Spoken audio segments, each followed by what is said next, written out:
Go. It's on. Oh, okay. All right, so this time we're going to talk about systems, but this time instead of substitution, we're going to do elimination. So we're going to do, and I may have spelled that wrong, but we're going to do elimination. And so when we did substitution, the problems were in slope-intercept form. And again, that was because we wanted to get a variable by itself so that we could substitute it into the other equation.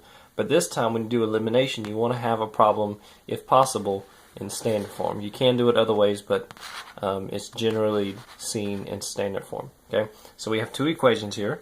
We have negative 2x plus 3y equals 6, and we have 2x minus 5y equals 4. And so the way you solve elimination is by adding the equations together. And what I mean by that is I'm going to add this. So I'm going to add this to this. I'm going to add this to this. And I'm going to add this to this. So I'm going to add vertically. Okay. So negative 2x plus 2x actually gives me 0. So if I add those, so I'm going to treat it like a big addition problem. If we add negative 2x and 2x, we get 0. Okay. If we add 3y and negative 5y, we get negative 2y.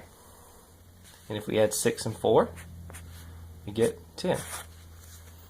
Okay. And so now we're treating this equation.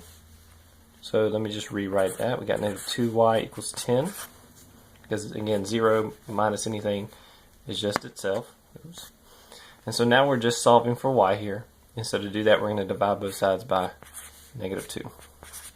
Okay, that's going to go away. We're going to get y equals negative 5. Okay, now again, we're not finished. We just have our y value. Remember, our answer is always in the form of a coordinate. And so right now we have our y value. And so we need to find out what our x value is. And again, you can choose either one of these problems. I'm going to go ahead and choose the top one. So negative 2x plus 3y equals 6. And so what we're going to do is take what our y is and plug it into y. Okay, so we have negative 2x plus 3 times our y is negative 5 equals 6.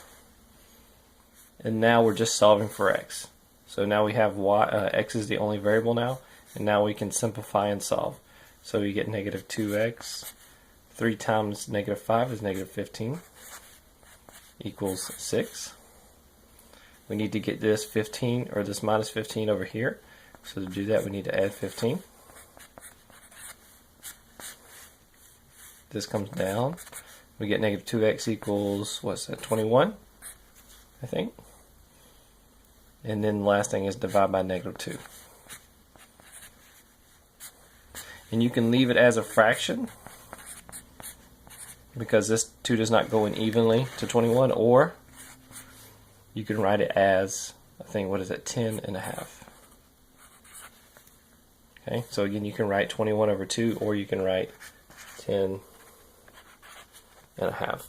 Okay, and again, we could go back and check this by plugging this value, which again is the x value, and the y value. We could go back and check this by plugging 10.5 into the x value and negative 5 into the y value and see if we get a true statement, and do it for both equations, and we should get a true statement. So again, your answer when you solve a systems is always a coordinate. You want to know what your x value and your y value is that satisfies both of these equations.